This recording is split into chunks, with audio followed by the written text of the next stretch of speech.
প্রিয় ভাইয়েরা, বলুন তো আমরা যে আরবি মাস অতিবাহিত করছি, কাটাচ্ছি, এই মাসটির নাম কি?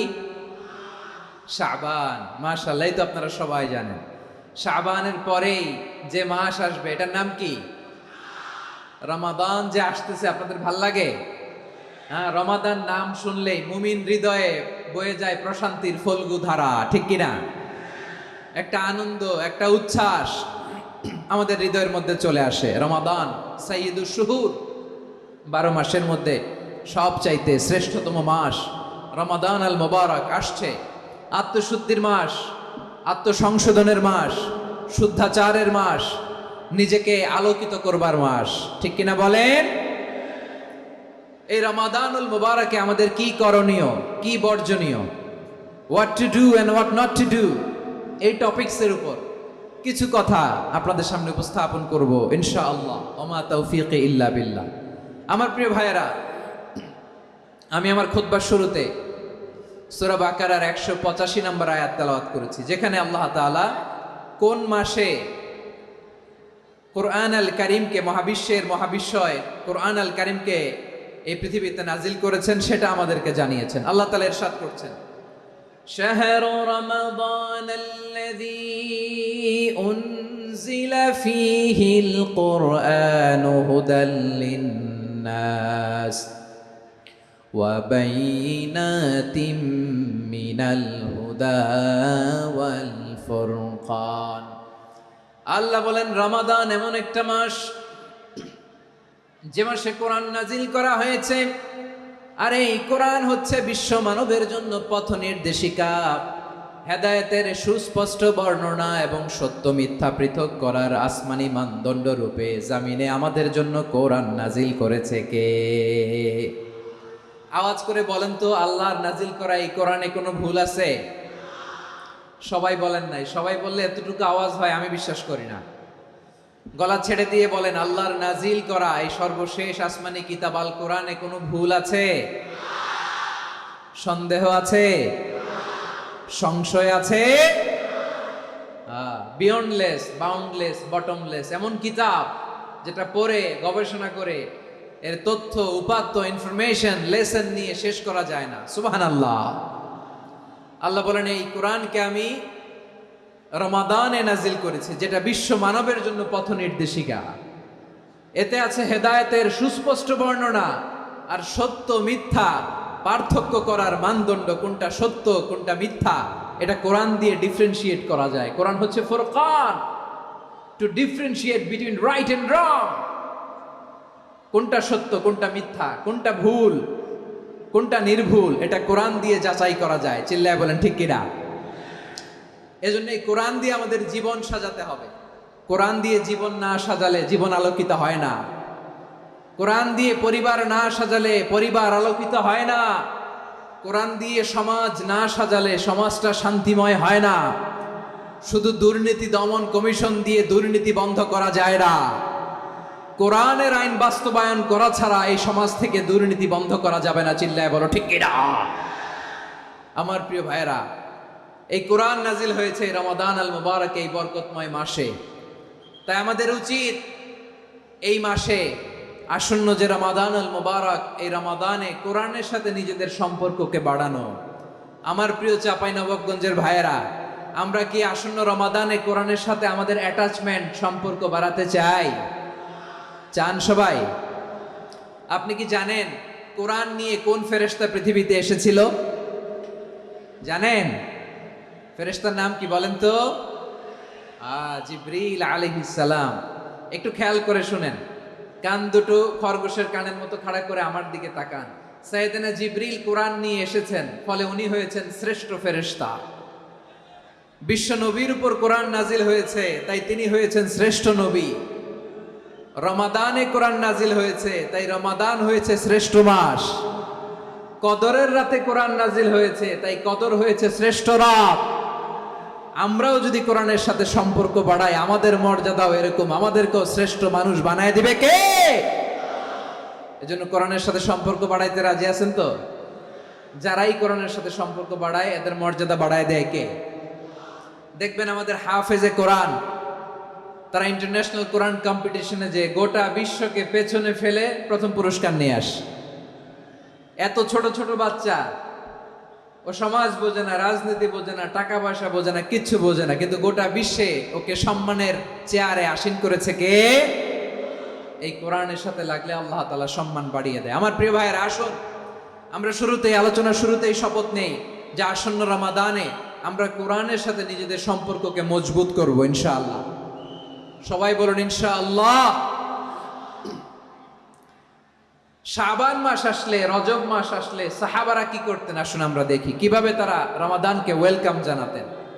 রজব শাবান আসলেই ওনারা রমাদান পর্যন্ত পৌঁছার আকুতি, আগ্রহ আর ফরিয়াদ আল্লাহর কাছে জানাতেন আর বলতেন, ইয়া আল্লাহ, রমজান পর্যন্ত আমাদের হায়াত বাড়িয়ে দাও। আল্লাহুম্মা বাল্লিগনা রমাদান, আল্লাহ তুমি রমজান পর্যন্ত আমাদের পৌঁছে দাও। আল্লাহুম্মা বারিক লানা ফি রজব ওয়া শাবান ওয়া বাল্লিগনা রমাদান, আল্লাহ রজব শাবানে বরকত দাও, আল্লাহ রমজান পর্যন্ত তুমি আমাদেরকে পৌঁছে দাও। আওয়াজ করে পড়েন আমিন। আমার প্রিয় চাঁপাইনবাবগঞ্জের ভাইরা, গত বছর অনেকের সাথে আমরা একসাথে রমাদান কাটিয়েছি, তাদের অনেকে দুনিয়াতে এখন বেঁচে নাই, এরকম আছে না নাই? এই যে আরো 7 দিন বাকি রমাদান আসতে, এই 7 দিন পর্যন্ত আমরা রমাদান পাবো, কোনো গ্যারান্টি আছে? আচ্ছা, এই বছর যদি খুশনসিব হয় আমাদের, আমরা যদি পাই, আগামী বছরও যে রমাদান আমরা পাবো, কোনো গ্যারান্টি আছে? তাহলে আসুন আমরা ভেবে নেই, হতে পারে this Ramadan could be the last and final Ramadan in our life. হতে পারে এই রমাদানই হতে পারে আমার জীবনের শেষ রমাদান। ঠিক কিনা বলেন? তাই আসুন আমরা আল্লাহর কাছে দোয়া করি, আল্লাহুম্মা বাল্লিগনা রমাদান, আল্লাহ তুমি রমাদান পর্যন্ত আমাদেরকে পৌঁছে দাও। আওয়াজ করে পড়েন আমিন। ইবনু রাজব আল হাম্বালি লাতাইফুল মাআরিফের মধ্যে লিখেছেন, সাহাবারা ওনারা রমাদান কেন্দ্রিক, আমাদের সালফে সালেহিনরা রমাদান কেন্দ্রিক জীবন কাটাতেন। ওনারা রমজান আসার 6 মাস আগে আল্লাহর কাছে দোয়া করতেন, আল্লাহ রমজান পর্যন্ত পৌঁছে দাও। রমজান চলে যাওয়ার পরে বাকি 6 মাস আল্লাহর কাছে দোয়া করতেন, আল্লাহ এই রমাদানে যে ইবাদত করেছি এই ইবাদতগুলো তুমি কবুল করে নাও। সুবহানাল্লাহ। তাহলে পুরো বছর রমাদান কেন্দ্রিক জীবন। রমজান আসার আগে 6 মাস দোয়া করতো, আল্লাহ আমরা যেন রমজান পাই। রমজান চলে যাওয়ার পরে বাকি 6 মাস বলতো, আল্লাহ রমজানে যে ইবাদত করেছি এগুলো তুমি কবুল করে নাও। সুবহানাল্লাহ। আবার এই শাবান মাসে আল্লাহর হাবিব সাল্লাল্লাহু আলাইহি ওয়াসাল্লাম সবচেয়ে বেশি রোজা রাখতেন। কানা ইয়াসুমু শাবানা কুল্লাহ, সবচেয়ে বেশি রোজা রাখতেন শাবান মাসে। ওয়া কানা ইয়াসুমু শাবানা ইল্লা কালিলা, শাবানের অল্প কয়েকদিন ছাড়া পুরো শাবানটাই বিশ্বনবী রোজা রাখতেন। সুবহানাল্লাহ পড়েন। এই শাবানে আপনারা রোজা রাখছেন তো? রাখছেন? আল্লাহ তুমি কবুল করো, আমরা সবাই পড়ি আমিন। মাইকের সাউন্ডটা একটু উইক মনে হচ্ছে, একটু স্ট্রং করতে হবে সামান্য। মাইক অপারেটর যিনি আছেন একটু স্ট্রং করবেন, আমার শাউট করে কথা বলা লাগতেছে, একটু স্ট্রং করবেন মেহেরবানি করে, মাইকের সাউন্ডটা একটু স্ট্রং করবেন। প্রিয় ভাইয়েরা, এই শাবান শেষে আমাদের মধ্যে আগমন করবে রমাদান, এবং এই রমাদানুল মুবারক আল্লাহ তাআলা আমাদের জন্য সিয়াম ফরজ করেছেন। কি ফরজ করেছেন? তিনি সূরাতুল বাকারার 183 নম্বর আয়াতে ইরশাদ করছেন, রাব্বুল আলামিন বলেন, ইয়া আইয়ুহাল্লাযীনা আমানু কুতিবা আলাইকুমুস সিয়ামু কামা কুতিবা আলাল্লাযীনা মিন ক্বাবলিকুম লাআল্লাকুম তাত্তাকুন। আল্লাহ বলেন, ও বিশ্বাসীরা শোনো শোনো, তোমাদের জন্য সিয়ামকে ফরজ করা হয়েছে, ঠিক যেমন ভাবে তোমাদের পূর্ববর্তী উম্মতদের উপরও সিয়ামকে ফরজ করা হয়েছিল, লাআল্লাকুম তাত্তাকুন, যাতে করে তোমরা সবাই মুত্তাকি হতে পারো। সুবহানাল্লাহ বলেন, যাতে করে তোমরা আল্লাহ সচেতন হতে পারো। তাহলে সিয়ামকে, এই সামনে যে রমাদান আসতেছে আমার প্রিয় ভাইয়েরা, এই পুরো রমাদান ব্যাপী সিয়াম সাধন করা, সিয়াম পালন করাকে আমাদের জন্য ফরজ করে দিয়েছে কে? রমাদানের রোজা রাখার নফল নাকি? রমাদানে সিয়াম পালন করা কি নফল? সুন্নাত। তাহলে কি ফরজ? আওয়াজ করে বলেন, রমাদানের রোজা রাখা কি ফরজ? এটা শুধু আমাদের উপরই ফরজ না, আমাদের আগে যত জাতিগোষ্ঠী পৃথিবীতে এসছে সবার উপরে সিয়াম পালনকে ফরজ করেছে কে? সবার উপরে আল্লাহ তাআলা সিয়াম পালনকে ফরজ করেছিলেন। তবে ধরনটা ভিন্ন ছিল, এক এক জাতিগোষ্ঠীর জন্য এক এক ধরনের ছিল। আমাদের জন্য সিয়াম ফরজ টানা 1 মাস 30 দিন বা 29 দিন। কোন কোন উম্মতের উপর 30 দিন না, মাত্র 3টা রোজা ফরজ ছিল। কয়টা? আওয়াজ করে বলেন। আপনাদের কি মনোযোগ আছে না গেছে? মনোযোগ আছে? তাকবীর পড়েন তো, লিল্লাহে তাকবীর। আমাদের 1 মাস সিয়াম ফরজ। পূর্ববর্তী অনেক উম্মতের উপর 1 মাস ছিল না, 3টা ফরজ ছিল। কয়টা? প্রতি মাসের 13, 14, 15 ফরজ ছিল তাদের জন্য। কারো জন্য শুধু একটা, আশুরার রোজা। কোন কোন উম্মতের জন্য 10টা। কোন কোন উম্মতের জন্য রোজা ফরজ ছিল মৌনতার রোজা, আরবিতে বলে সৌমুল ইনসাত, মানে সারাদিন খেতে পারবে, পান করতে পারবে, স্ত্রীর সাথে মেলামেশা করতে পারবে, কিন্তু কথা বলতে পারবে না। কথা বললেই তাদের রোজা ভেঙে যেত। পড়েন সুবহানাল্লাহ। কি অদ্ভুত ব্যাপার!